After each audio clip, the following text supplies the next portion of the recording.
नमस्कार विद्यार्थी मित्रांनो, माझे नाव Shrimati Suvarna Pandharnath Dhamane, MA. SET, KTHM college Nashik, राज्यशास्त्र विभाग. विद्यार्थ्यांनो, MA., MCom, MSc. First year, semester first या वर्गाचा जो क्रेडिट विषय आहे मानवी मूल्य आणि मानवी हक्क या विषयाच्या आजच्या व्याख्यानामध्ये आपले स्वागत आहे. समानतेचा अधिकार बघितल्यानंतर आज आपण बघणार आहोत स्वातंत्र्याचा अधिकार. स्वातंत्र्याचा हक्क हा प्राणपणाने जपला गेलेला असा महत्वाचा मूलभूत हक्क आहे. त्याभोवती व्यक्तीचे इतर हक्क गुंफलेले असतात. या हक्कांमध्ये स्वातंत्र्याचा आदर्श रुजवणाऱ्या भाषा आणि अभिव्यक्तीचं स्वातंत्र्य, संचार आणि व्यवसायाचे स्वातंत्र्य इत्यादी 6 प्रकारच्या मूलभूत हक्कांशिवाय जीविताचं स्वातंत्र्य आणि स्वातंत्र्याचा हक्क, गुन्ह्यासाठी मनमानी निवाडे करण्याविरुद्धचा हक्क आणि मनमानी अटक आणि कैदेच्या विरोधातील हक्क अशाही विविध हक्कांचा समावेश होतो. व्यक्तीचा मानसिक, नैतिक आणि शारीरिक विकास साधण्यासाठी स्वातंत्र्य ही पूर्व अट आहे. त्यामुळे हे हक्क प्रदान करणे शक्य नाही हे उघड आहे. म्हणून कायद्याद्वारे या स्वातंत्र्यांवर काही निर्बंध घालता येतात. अशा प्रकारे इतरांच्या स्वातंत्र्याचे उल्लंघन न करता सर्व व्यक्तींना त्यांना मिळालेला स्वातंत्र्याचा हक्क उपभोगणं शक्य होतं. जेव्हा भारत देश स्वतंत्र झाला तेव्हा कोणतेही निर्बंध नसलेल्या स्वातंत्र्याच्या हक्काची मागणी होती. या देशातील लोकांनी ब्रिटिश सत्ता काळामध्ये खूप काही भोगले होते आणि आता त्यांना पूर्ण स्वातंत्र्याचा उपभोग घ्यायचा होता. तथापि भारत हे बाल्यावस्थेतील राष्ट्र आहे आणि जर देशात स्थैर्य असेल तरच ते वाढू शकणार आहे याची देखील जाणीव होती. लोकांना स्वातंत्र्य प्रदान करताना त्यावर योग्य निर्बंध घातले पाहिजेत हे सर्वांनी ओळखले होते. सर्वोच्च न्यायालयानुसार कलम 29 अन्वये हमी देण्यात आलेले अधिकार हे मानवी व्यक्तिमत्वाशी जोडलेले असल्यामुळे आणि लोकतांत्रिक राजकीय व्यवस्थेत नागरिकांचे मुक्त व्यक्तिमत्व व्यक्त करणारे असल्यामुळे नैसर्गिक अधिकारासारखेच आहेत. आपल्या या कलमामध्ये पुढील प्रमाणे अधिकार आहेत. पहिला अधिकार आहे आपला भाषण, विचार आणि अभिव्यक्ती स्वातंत्र्य. आता याचा अर्थ काय तर मौखिक शब्द, लेखन, मुद्रण, चित्र किंवा इतर कोणत्याही रीतीने स्वतःचे दृढ विश्वास आणि मत मुक्तपणे अभिव्यक्त करण्याचा हक्क. फलक, हावभाव, चिन्हे इत्यादीद्वारे स्वतःच्या कल्पना अभिव्यक्त करण्याचा देखील त्यात समावेश होतो. यात एखाद्याचे स्वतःचे मत, दृष्टिकोनाच्या प्रसाराबरोबरच इतर लोकांच्या मतांच्या प्रसाराचे स्वातंत्र्य समाविष्ट आहे. अर्थातच इतर मूलभूत हक्कांप्रमाणे या स्वातंत्र्यावर देखील योग्य निर्बंध लागू आहेत. अभिव्यक्ती स्वातंत्र्याचे 4 हेतू आहेत.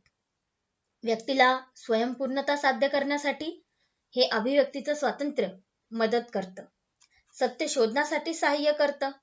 व्यक्तीची निर्णय प्रक्रियेतील सहभागाची क्षमता जी आहे ती मजबूत करतं. ते अशी यंत्रणा पुरवतं की ज्यामुळे स्थैर्य आणि सामाजिक परिवर्तन यामध्ये योग्य समन्वय स्थापन करणं शक्य होतं. याच्यामध्येच आपण बघू शकतो की मुद्रण अधिकार आणि माहितीचा अधिकार सुद्धा समाविष्ट होतो. त्यानंतर पुढचा अधिकार येतो की निशस्त्र जमाव करण्याचे स्वातंत्र्य. म्हणजेच एकत्र येण्याचा हा जो हक्क दिलेला आहे यामध्ये लोकांना शांततेने आणि विनाशस्त्र असं एकत्र येता येतं. या हक्काच्या वापरावर राज्य कायदे करून निर्बंध घालू शकते. लोकशाही आहे आणि इथे एकत्र जमण्याचं स्वातंत्र्य जे आहे ते महत्त्वाचं मानलं जातं. जनतेचं शिक्षण आणि धार्मिक, राजकीय, आर्थिक किंवा सामाजिक समस्यांवर जनमत घडवण्याच्या हेतूने सार्वजनिक सभा, बैठका भरवल्या जातात आणि म्हणूनच कलम 19 ने हे जे प्रदान केलेला हक्क आहे की भाषण आणि अभिव्यक्ती स्वातंत्र्य तर त्या हक्काशीच निगडीत हा अधिकार आपल्याला दिसून येतो की लोक एकत्र जमू शकतात, बैठका घेऊ शकतात, मोर्चे काढू शकतात. या हक्काला फक्त अट काय आहे, ते शांतता पाळणं आणि विनाशस्त्र त्याचं पालन करणं. शस्त्र बाळगणं कायदेशीर आहे, मात्र कोणत्याही सभेमध्ये असं शस्त्र घेऊन जाणं हे सर्वसाधारण हक्क जे आहेत ते राज्यघटना प्रदान करत नाही. बेकायदेशीरपणे न भरलेली सभा नंतर हिंसक बनली किंवा परिणामी समाजात अस्वस्थता निर्माण होण्याची शक्यता असेल तर ती सभा बेकायदेशीर ठरते. तिसरा त्यात हक्क येतो की देशाच्या कोणत्याही भागामध्ये निवास करण्याचे आणि स्थायिक होण्याचे स्वातंत्र्य, भारताच्या हद्दीत कुठेही मुक्त वावरण्याचे स्वातंत्र्य किंवा कोणताही व्यवसाय किंवा व्यापार करण्याचे स्वातंत्र्य. आता संघटना, संघ बनवण्याचा देखील हक्क याच्यामध्ये आहे. प्रत्येक व्यक्ती स्वतःच्या नैतिक हिताच्या अनुषंगाने या संघटना ज्या आहेत त्या बनवू शकते. आणि मग जसं आपण बघतो की राजकीय पक्ष, क्लब, सोसायट्या, कंपन्या, संघटना, व्यापारी संघ अशा व्यवस्था आपल्याला समाजामध्ये दिसतात. भारताच्या संपूर्ण प्रदेशात मुक्त संचाराचं स्वातंत्र्य असल्यामुळे सामान्य नागरिक जो आहे तो भारताचा नागरिक म्हणून एका राज्यातून दुसऱ्या राज्यात जाऊ शकतो. एकाच राज्यात एकाच ठिकाणावरून दुसऱ्या ठिकाणी मुक्तपणे संचार करू शकतो. नंतर भारताच्या प्रदेशात कोणत्याही भागात राहण्याचा, स्थायिक होण्याचा हक्क नागरिकांना आहे. प्रत्येक नागरिकाला राज्याच्या किंवा केंद्रशासित प्रदेशाच्या कोणत्याही भागात मुक्तपणे प्रवास करता यावा, स्थायिक होता यावं, यासाठी भारताच्या प्रदेशातील अंतर्गत जे काही अडथळे आहेत किंवा ज्या समस्या आहेत त्या दूर करण्याचा या कलमाचा हेतू आहे. आणि या कलमांच्या माध्यमातून अनुसूचित जमातींच्या हितासाठी एक प्रकारे इथे आपल्याला निर्बंध घातलेले काही वेळेस दिसून येतात. याच्यानंतर जे आपण बघितलं की व्यवसाय आणि व्यापार करण्याचं स्वातंत्र्य आहे. तर प्रत्येक व्यक्तीला आपला पेशा, आपला उद्योग, व्यापार, व्यवसाय जे काही त्याची आवश्यकता असेल ते स्वतःच्या व्यावसायिकतेनुसार, तांत्रिक गुणवत्तेनुसार करण्याचा अधिकार आहे. फक्त याच्यामध्ये नागरिकांना त्रास होईल असा व्यवसाय जर त्याच्यामध्ये, जसं म्हणजे एखादी व्यक्ती म्हटला की मी चोरी करतो किंवा एखादी व्यक्ती म्हटला मी स्मगलिंग करतो, तर हे बेकायदेशीर स्वरूपाचे व्यवसाय आहे. तर याचं स्वातंत्र्य त्यांना तिथे मिळणार नाही. त्याच्यावर तिथे बंधने जी आहेत ती आपल्याला दिसून येतील. अशा स्वरूपामध्ये या स्वातंत्र्याच्या अधिकारामध्ये हे विविध अधिकार जे आहेत ते समाविष्ट आहे. आता मूळ राज्यघटनेमध्ये मालमत्तेच्या अधिकाराचा सुद्धा समावेश होता. मात्र 1978 मध्ये 44व्या घटना दुरुस्तीनुसार सदर अधिकाराचं रूपांतरण कायदेशीर अधिकारामध्ये झालं. कलम 300 मध्ये त्याचा समावेश झाला.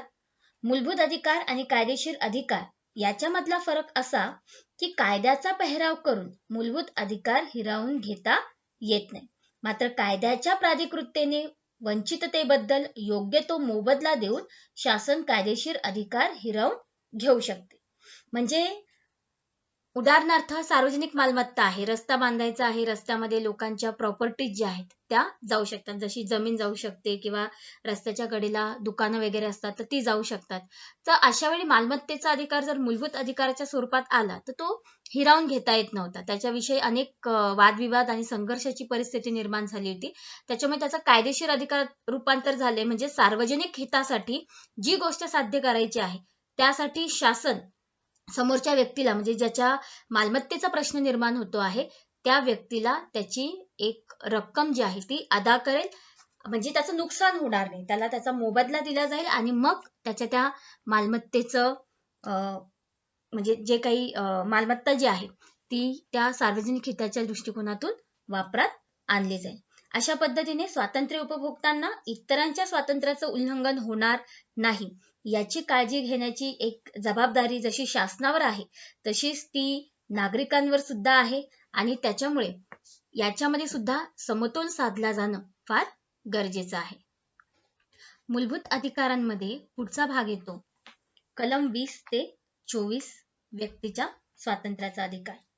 कलम 20 ते 24 म्हणजे व्यक्तीच्या स्वातंत्र्याच्या अधिकाराची ही कलम आहे. राज्यघटनेच्या कलम 14 मधील समानतेची वागणूक आणि कायद्यासमोर सर्वांना समान संरक्षण प्राप्त करण्यासाठी विविध कलमान्वये मूलभूत अधिकारांची तरतूद करण्यात आली आहे. व्यक्तीच्या स्वातंत्र्याचे अधिकार हे सर्व व्यक्तींना उपलब्ध असून फक्त भारताच्या नागरिकांपुरतेच ते मर्यादित राहत नाही. सदर कलमांचं जेव्हा आपण सूक्ष्मतेने परीक्षण करतो तर त्याच्यामध्ये आपल्याला पुढील गोष्टी लक्षात येतात. बघा, फौजदारी न्यायालयीन कार्यपद्धतीच्या संदर्भातून किती प्रमाणात मानवी हक्कांचा आदर आणि रक्षण केलं जातं हे समाजाच्या सुसंस्कृतपणाचे परिणाम आहे. यातून कोणत्या मानवी हक्कांना आपला फौजदारी न्याय व्यवस्थेतून संरक्षण देण्या इतपत महत्त्वाचं मानावं, आरोपी आणि संशयितांच्या मानवी हक्कांचं किती अंशी संरक्षण करावं, असे प्रश्न उद्भवतात. या प्रश्नांची उत्तरं देणं अवघड आहे, कारण आरोपीचे हित आणि समाजाचे मूलभूत हित यामध्ये सतत संघर्ष चालू असतो. कुणाही एकाचे हित जपण्यावर भर दिला गेला तरी त्याची प्रतिकूल जो परिणाम आहे तो दुसऱ्यांवर होतोच, आणि म्हणून दोघांचेही हित साधताना योग्य समन्वय साधणं गरजेचं आहे. मग कलम 20 नुसार कायद्याने विहित केलेल्या प्रक्रियेचा अवलंब न करता शासन कोणालाही शिक्षा करू शकत नाही. सदर कलमानुसारचे जे संरक्षण आहे हे सर्व व्यक्तींना म्हणजे नैसर्गिक आणि वैधानिक व्यक्तींना लागू आहे. सदर कलमानुसार संरक्षण हे गुन्हेगारी कायद्याशी संबंधित बाबींशी आहे. तर सदर कलमानुसार जोपर्यंत एखाद्या व्यक्तीचं कोणतंही कृत्य हे देशाच्या विविध कायद्यांच्या अनुसार गुन्हेगारी कृत्य होत नाही तोवर त्याला शिक्षा करता येत नाही. म्हणजेच काय, तर एखादा व्यक्ती आरोपी जरी असला पण जोपर्यंत त्याचं ते कृत्य सिद्ध होत नाही तोपर्यंत ती व्यक्ती तिथे गुन्हेगार ठरवली जात नाही. तिला जोपर्यंत कायद्याचं उल्लंघन केलेलं आहे असा आरोप जोपर्यंत सिद्ध होत नाही तोपर्यंत त्याला दोषी मानलं जात नाही. तसेच एखाद्या व्यक्तीला त्याच गुन्ह्यासाठी 2 वेळा शिक्षा पण केली जात नाही, म्हणजे याची सुद्धा हमी हे कलम 20 देत असते. म्हणजे कायद्याच्या भाषेत त्याला दुहेरी संकट असं म्हणतात. तसेच कोणत्याही आरोपी व्यक्तीला स्वतःच्या बाबतीत साक्षीदार होण्यास बाध्य सुद्धा करता येत नाही. म्हणजे अशा पद्धतीने कुणाही एकाच व्यक्तीवर एकाच गुन्ह्यासाठी एकापेक्षा जास्त वेळ खटला भरला जाणार नाही, त्यासाठी त्याला शिक्षा केली जाणार नाही, कुणाही आरोपीवर त्याच्या विरुद्ध जेव्हा साक्ष देण्याची सक्ती करण्यात येणार नाही. तर याच्यामध्ये जे दुहेरी संकट हे जे त्यांनी संकल्पना वापरली की त्याच्यापासून सुद्धा हे कलम संरक्षण देतं. म्हणजे असं नको व्हायला की एकाच गुन्ह्यासाठी त्या जो गुन्हा तिने केलेला नाही त्या गुन्ह्यासाठी त्याला अगोदर शिक्षा भेटली आणि नंतर त्याने तो गुन्हा केला ते पुन्हा त्याच गुन्ह्यासाठी त्याला ती शिक्षा दिली जाणं. म्हणजे न्यायालयात एखाद्या व्यक्तीवर पुन्हा एकाच गुन्ह्यासाठी 2दा खटला भरण्यात आला आणि मागील वेळी सिद्ध झालेला निर्दोषत्वाचा किंवा दोषी असल्याबाबतचा जो निवाडा आहे हा त्याच्यासाठी पूर्ण बचाव म्हणून तो व्यक्ती वापरू शकतो. तेथील कोणत्याही त्यामुळे काय होतं की तेथील कोणाही व्यक्तीला गुन्ह्यासाठी दुसऱ्यांदा जीविताची किंवा शरीराची जोखीम तिथे नसते. अशा पद्धतीने मग कलम 20 मध्ये कार्योत्तर कायदे म्हणजे याचा पण अर्थ असा आहे की गुन्हा करताना जो कायदा असेल त्याच कायद्यानुसार त्या व्यक्तीला शिक्षा दिली जाते. म्हणजे असं नाही की नवीन कायदा करायचा आणि मग त्याला शिक्षा द्यायची, असं नाही. ज्या गुन्हा करतेवेळी जो कायदा असेल त्या कायद्यानुसार त्याला ती शिक्षा दिली गेली पाहिजे.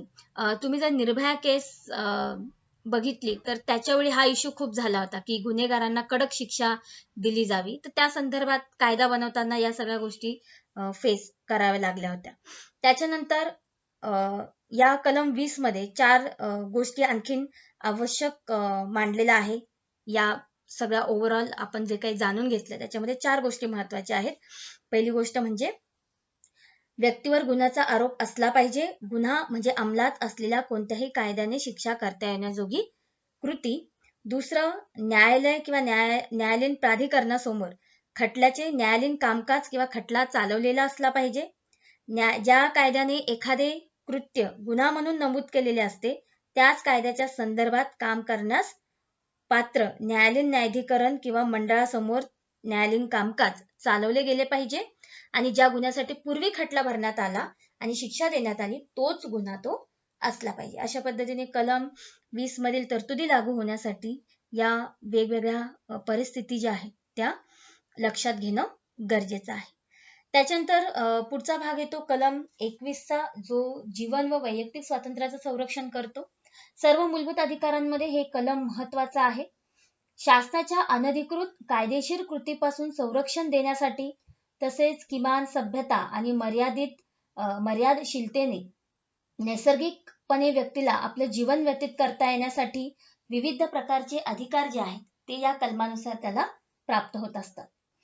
म्हणजे प्रत्येक व्यक्तीला आपलं जीवन प्रतिष्ठितपणे व्यतीत करता यावं यासाठीच आपल्या राज्यघटनेमध्ये मूलभूत अधिकार आणि मार्गदर्शक तत्वांच्या तरतुदी ज्या आहेत ते आपल्याला दिसून येतात.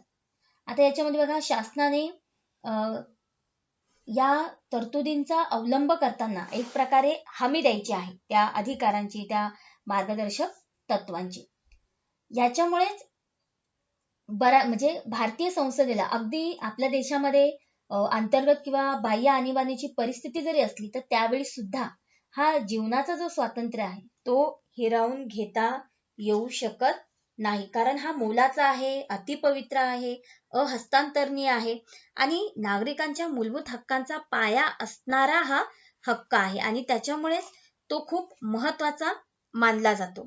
प्रत्येक व्यक्तीला म्हणजे आजच्या समाजाची जी व्यक्ती आहे ती सुसंस्कृत समाजाचे सदस्य आहे, तर या नात्याने त्यांना सभ्यतेने जगण्याचा हक्क आहे आणि त्यामुळे या जीविताच्या हक्काच्या वेगवेगळ्या बाजू आहेत. जीवन म्हणजे आपल्या जगण्याशी रिलेट करणारी, संबंधित असणारी प्रत्येक गोष्ट, मग ती उपजीविकेची असेल, अस्तित्वाची असेल, निवाराची असेल किंवा मानवी सभ्यतेला साजेशा अशा अस्तित्वाचा हक्क असेल, क्रूर शिक्षेविरुद्धचा हक्क असेल, एकांताचा हक्क असेल, किमान वेतनास नकार विरुद्धचा हक्क असेल, मनमानी बडतर्फी विरुद्धचा हक्क असेल किंवा कामगारांच्या आरोग्याचा हक्क असेल, माहितीचा हक्क आहे, आरोग्याचा हक्क आहे, शुद्ध पर्यावरणाचा हक्क आहे, शिक्षणाचा हक्क आहे, अशा विविध हक्कांचा समावेश जो आहे तो याच्यामध्ये आपल्याला समाविष्ट होताना दिसून येतो आणि याच्याच आधारे प्रत्येक व्यक्ती स्वतःसाठी म्हणजे परस्पर संबंधित हे जे आता तुम्हाला अधिकार सांगितले या अधिकारांसंदर्भात न्यायपालिका निर्णय देऊ शकते. म्हणजे न्यायपालिकाने निर्णय दिल्यामुळे शासनाला आरोग्य, निवारा, प्रदूषणमुक्त वातावरण, उपजीविका, खाजगीपण, शिक्षण, माहितीचा अधिकार अशा विविध मूलभूत अधिकारांची हमी देणारे संबंधित कायदे आणि नीतींची अंमलबजावणी जी आहे ती करावी लागलेली आहे. याच्यानंतरचा कलम 22 जे आहे ते म्हणजे अटक व स्थानबद्धता यापासून संरक्षण. शासनाचं एक शत्रुवत कृती असते, होऊ शकते त्यांच्यापासून, तर ते नागरिकांचं संरक्षण करण्यासाठी हे कलम महत्वाचं आहे.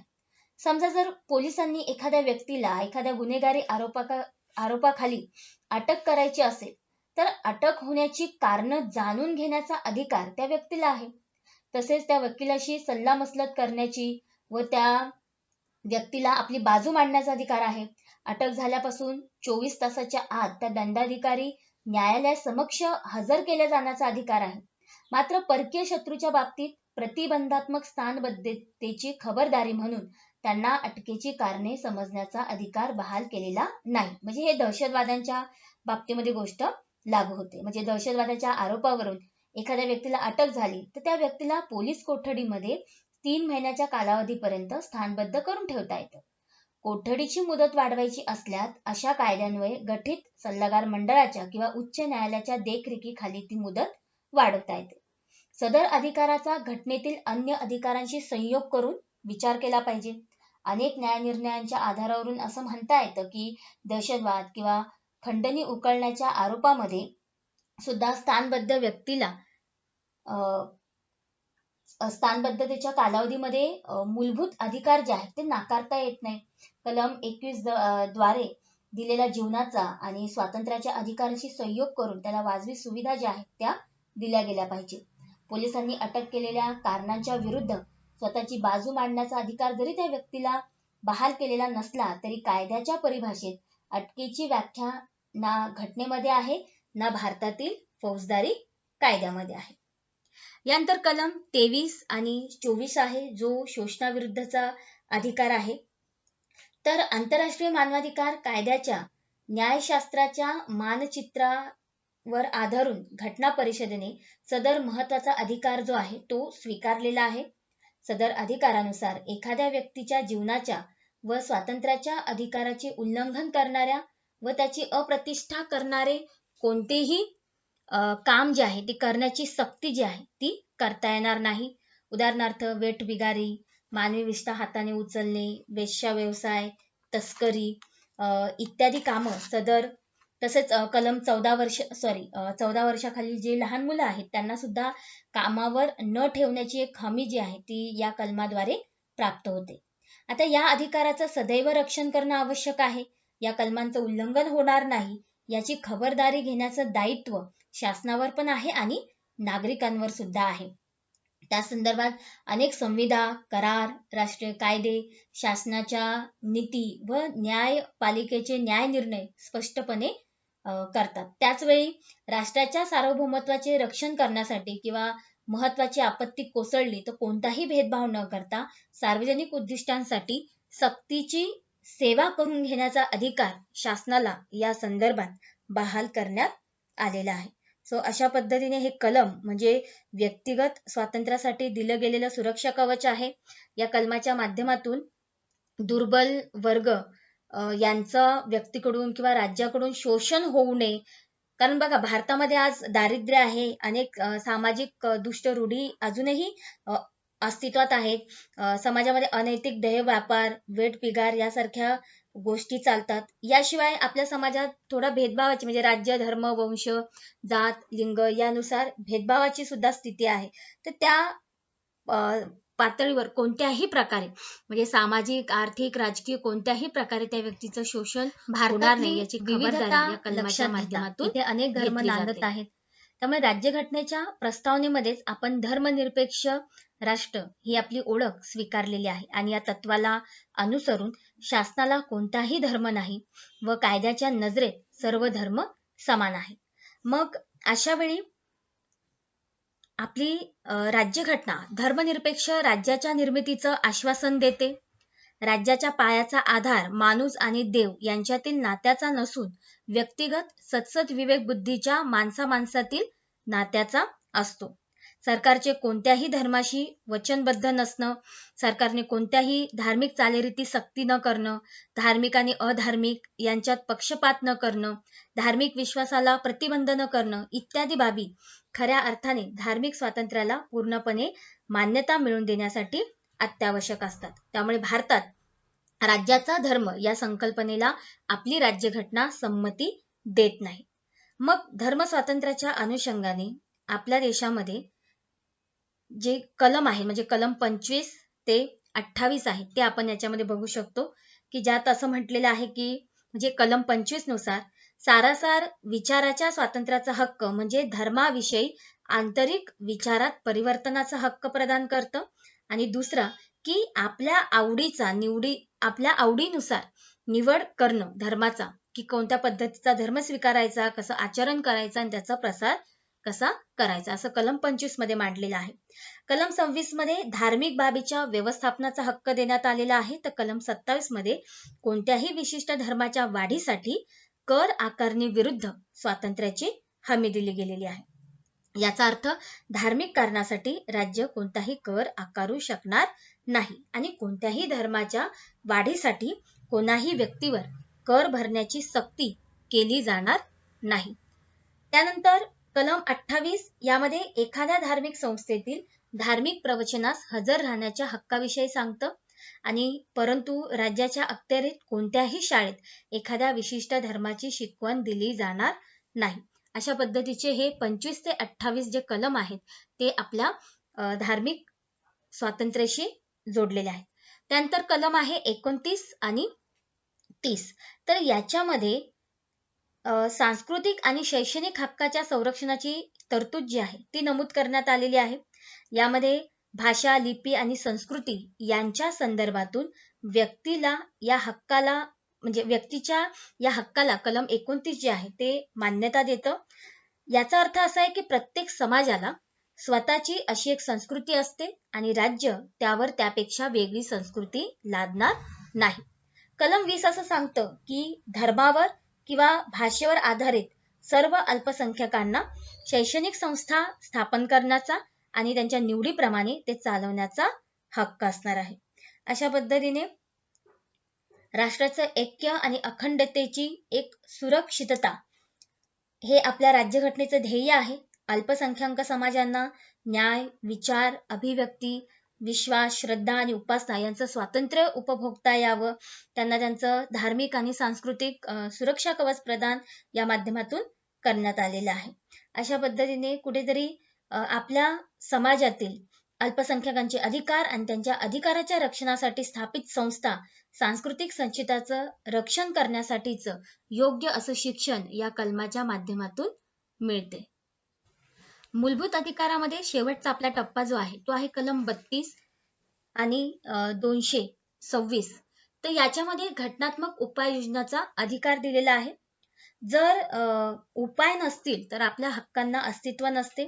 त्यामुळे हक्कांच्या अंमलबजावणीसाठी परिणामकारक स्वरूपाची यंत्रणा असणं गरजेचं आहे. त्याशिवाय जर मूलभूत हक्कांची घोषणा होत असेल तर ते निरर्थक आहे आणि या उपायांमुळेच खऱ्या अर्थाने हक्कांचा अंमल असतो. जर उपाय नसेल तर हक्कही राहणार नाहीत. राज्यघटनाकारांनी मूलभूत हक्कांची प्रदीर्घ यादी दिली आणि त्याचबरोबर या हक्कांच्या अंमलबजावणीसाठी कलम 32 मध्ये परिणामकारक उपायही प्रदान केले.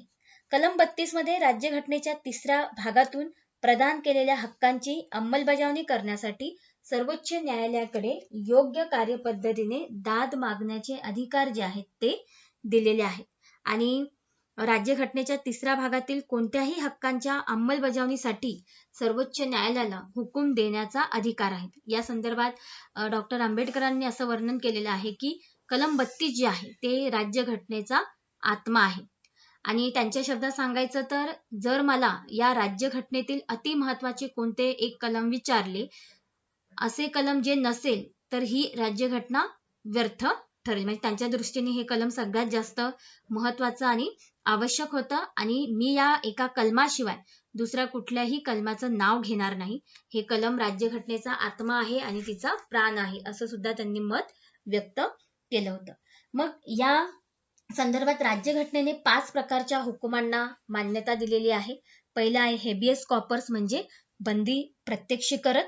तर याचा अर्थ आहे की शरीर न्यायालयापुढे हजर करा किंवा न्यायालयाला उत्तर द्या.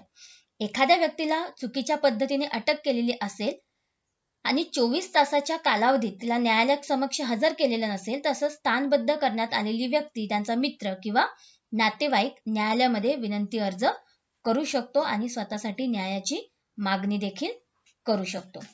दुसरा आहे परमादेश, याला आपण मॅनडॅमस असं म्हणतो. कोणत्याही व्यक्तीस महानगरपालिकेस किंवा आपल्या अधिपत्याखालील कनिष्ठ न्यायालयास किंवा प्राधिकरणास एखादी कृती करण्याचा किंवा न करण्याचा न्यायालयाने दिलेला निर्देश हा त्याचा अर्थ आहे. ज्याच्यामध्ये पक्षकारांचे मूलभूत अधिकार थेटपणे आणि मोठ्या प्रमाणात उल्लंघनित झालेले आहेत किंवा होण्याची शक्यता आहे, अशा बाबतीत हा हुकूम जारी केला जातो. आणि यामध्ये ज्या पक्षकाराविरुद्ध हे या हुकुमाची मागणी केली गेलेली जाते त्याचे कर्तव्य हे सार्वजनिक स्वरूपाचे असले पाहिजे आणि सदर कायदेशीर कर्तव्य करण्याचा कायदेशीर अधिकार त्याला असल्याचं अर्जदाराला आणता आलं पाहिजे. त्यानंतर पुढचा भाग येतो प्रतिषेध.